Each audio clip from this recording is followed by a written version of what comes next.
নমস্কার বন্ধুরা, আপনারা সবাই কেমন আছেন? আশা করছি ভালোই আছেন। চলুন আজ সকাল সকাল সবজি বাজারগুলো গুছিয়ে নিই। দেখুন এখানে এনেছে ভেন্ডি।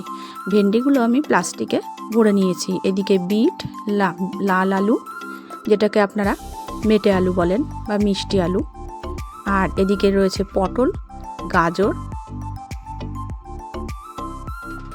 আমি এই সমস্ত সবজিগুলো ফ্রিজে রাখবো বলে প্লাস্টিকে ভরে রেডি করেছি। আর এই যে দেখুন গাজর, আর এই যে রয়েছে আলু, ধনেপাতা, পাকা টমেটো। দেখুন বন্ধুরা, টমেটোগুলোর কি সুন্দর কালার, লাল টকটকে, আর একদম তাজা ধনেপাতা। আর এর মধ্যে রয়েছে শসা আর কাঁচা আম। বন্ধুরা, এখন এই কাঁচা আম দিয়ে আম ডাল খেতে কিন্তু ভীষণ ভালো লাগে। কারণ এই যে ওয়েদার, এই ওয়েদারে কিন্তু এই টক আম দিয়ে টক ডালটা সবারই কিন্তু ভালো লাগবে খেতে। এই যে দেখুন বন্ধুরা, এরকম সাইজের এখন কিন্তু ছোট ছোট আম পাওয়া যাচ্ছে বাজারে। এই আম দিয়ে টক ডালগুলো খেতে কিন্তু ভালোই লাগে আর মুখেরও স্বাদ বাড়ায়। সেই জন্য এরকম ছোট ছোট কচি কচি আম এনেছে, আর সাথে আছে শসা। আমার বাজারগুলো সব গুছিয়ে নেওয়া হয়ে গেল। এবার আপনাদের সাথে আমি ভেন্ডি রান্না করব, সেটা শেয়ার করব। তো চলুন আপনারা দেখতে থাকুন। আমি এখানে ভেন্ডিগুলোকে কেটে ছোট ছোট করে কেটে ধুয়ে পরিষ্কার করে নিয়েছি। আর সাথে নিয়েছি আলুগুলোকেও কিন্তু আমি কেটে ধুয়ে পরিষ্কার করে নিয়েছি। আর এদিকে একটা কড়াই বসিয়ে দিয়েছি। কড়াইতে কিন্তু আমি সর্ষের তেল দিয়ে দিয়েছি। তেলটাকে ভালো করে গরম করে নেব। তেলটা কিন্তু ভালো করে গরম হয়ে গেছে। এর মধ্যে আমি দিয়ে দিলাম কেটে নেওয়া আলুগুলো। এবার এই আলুগুলোকে আমি একটু ভেজে নেব।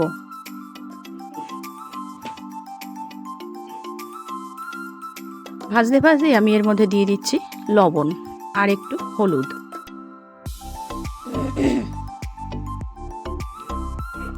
বন্ধুরা, আমি দুদিন ভিডিও দিতে পারিনি, কারণ আমার শরীরটা খারাপ ছিল, ঠান্ডা লেগেছিল। তার জন্য আমার গলার ভয়েসটা কিন্তু অনেকটাই খারাপ হয়ে গেছিলো। আমি কথা বলতে পারছিলাম না বলে আমি এই দুদিন আর ভয়েস দিতে পারিনি। আজও কিন্তু গলার ভয়েসটা ঠিক হয়নি, তবুও আগের দুদিনের তুলনায় একটু ভালো। সেই জন্যই আমি ভিডিওতে ভয়েস দিতে পারছি। যাই হোক, চলুন, আলুগুলো কিন্তু আমার ভেজে নেওয়া হয়ে গেল। এবার আমি তুলে নিলাম। আমরা কিন্তু সবসময় ভেন্ডিটা ভাজাই খেয়ে থাকি, কিন্তু না বন্ধুরা, আপনারা চাইলে নিরামিষ এইভাবেই ভেন্ডিটা রান্না করে খেতে পারেন। রুটি বলুন, ভাত বলুন, খেতে কিন্তু ভারী সুন্দর লাগে। নিরামিষ দিনে এই ভেন্ডির তরকারি থাকলে আর কিছুই লাগে না। দেখুন, তার জন্য আমি এখানে পেঁয়াজ কুচিয়ে নিয়েছি, আর তেলের মধ্যে দিয়ে দিলাম কালো জিরে সোমবার আর পেঁয়াজ কুচি। পেঁয়াজটাকে আমি একটু লাল লাল করে ভেজে নেব।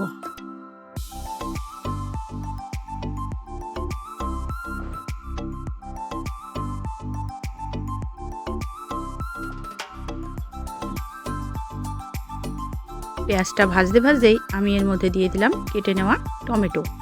যেহেতু টমেটো দিয়েছি, তার জন্য কিন্তু একটু লবণ আর হলুদ দিয়ে দিলাম।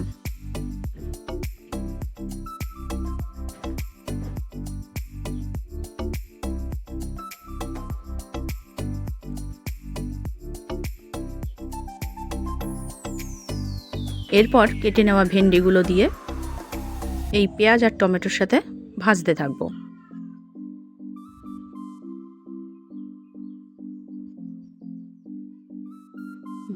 আর সামান্য একটু লবণ দিয়ে দিলাম।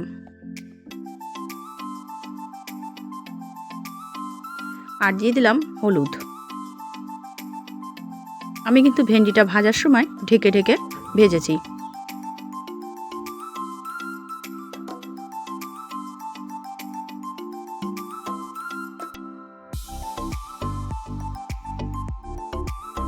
এবার দিয়ে দেবো শুকনো লঙ্কার গুঁড়ো। আর বন্ধুরা, আমরা যেহেতু একটু ঝাল কম খাই, সেই জন্য আমি আর কাঁচা লঙ্কা ব্যবহার করলাম না। আপনারা চাইলে সবজিটা কাঁচা লঙ্কা দিয়েও রান্না করতে পারেন, কিন্তু আমরা ঝাল কম খাই বলে সেই জন্য আমি একটু শুকনো লঙ্কার গুঁড়ো ব্যবহার করলাম।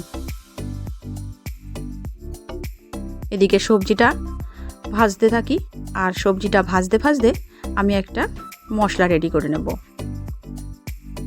এখানে একটা শিলনোড়া নিয়ে নিয়েছি, আমি এর মধ্যে দিয়ে দেব 2 চামচ পোস্ত,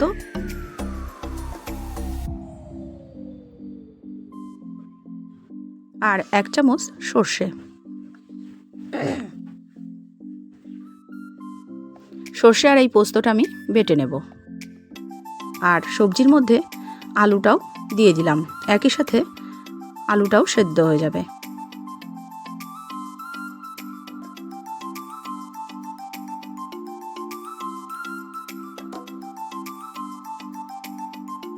বন্ধুরা, নিরামিষ দিনের এই রেসিপিটা আপনারা অবশ্যই বাড়িতে একবার ট্রাই করে দেখবেন, খেতে কিন্তু দুর্দান্ত হয়েছিল।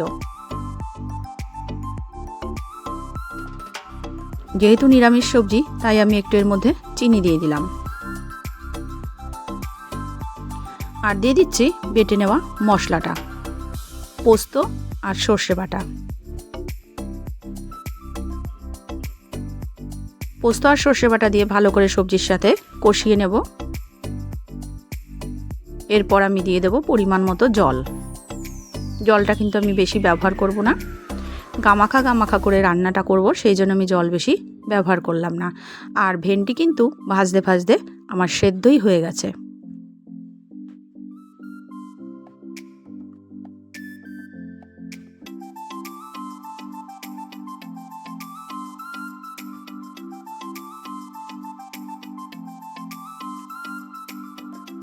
দেখুন বন্ধুরা, কত সুন্দর এসছে কালারটা, দেখেই কিন্তু ভালো লাগছে।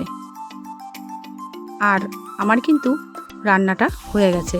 এটা আমি রুটির সাথে সার্ভ করেছি। আপনাদের কেমন লাগলো অবশ্যই আমাকে জানাবেন।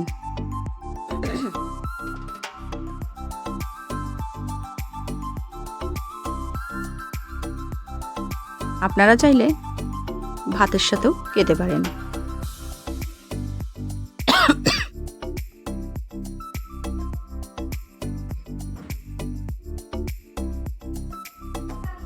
রান্নাটা আমার হয়ে গেল। চলুন এরপর আমি ঠাকুর ঘরে যাব ঠাকুরকে পুজো দিতে। দেখুন আমাদের গাছের ফুলগুলো সব তুলে নিয়েছি।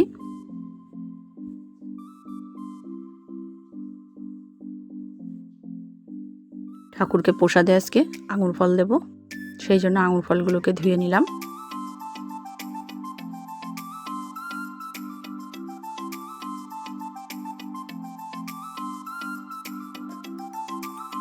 গ্লাসে জল দিয়ে দিলাম।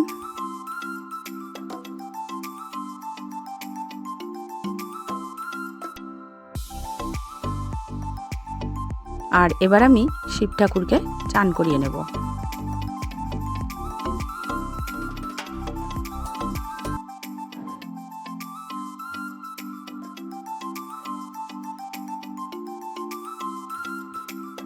বন্ধুরা, আমার কিন্তু শিব ঠাকুরকে স্নান করিয়ে নেওয়া হয়ে গেছে। এরপর আমি ঠাকুরের চরণে ফুলগুলো দিয়ে দেব।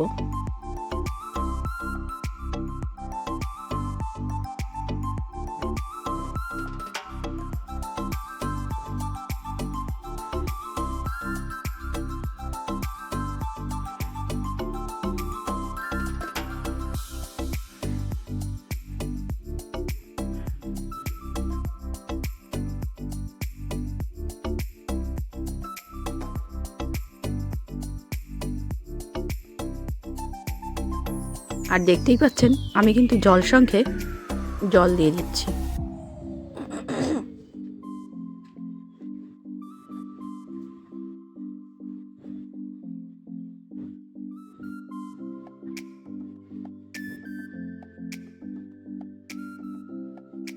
এবার থালা গ্লাসে তুলসী পাতা দিয়ে দেব।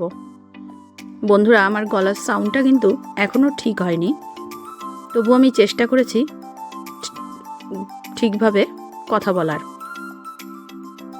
জানি না আপনাদের কাছে কেমন লাগছে, যদি ভুল ত্রুটি হয়ে থাকে আমাকে ক্ষমা করে দেবেন,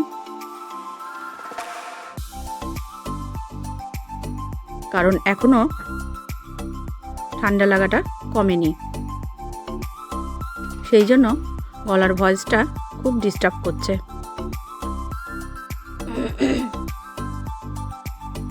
যাই হোক, চলুন, আমার পুজো দেওয়া কমপ্লিট হয়ে গেল। এবার আমি ঠাকুরকে একটু আরতি করে নেব।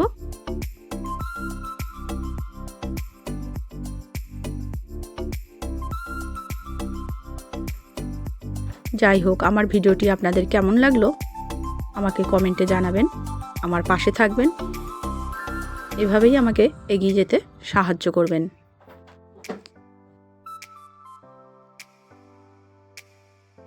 আর আমার ভিডিওটি যদি আপনাদের ভালো লেগে থাকে তাহলে অবশ্যই লাইক, কমেন্ট, শেয়ার করবেন। আজ এই অবধি, দেখা হবে অন্য কোনো ভিডিওর সাথে।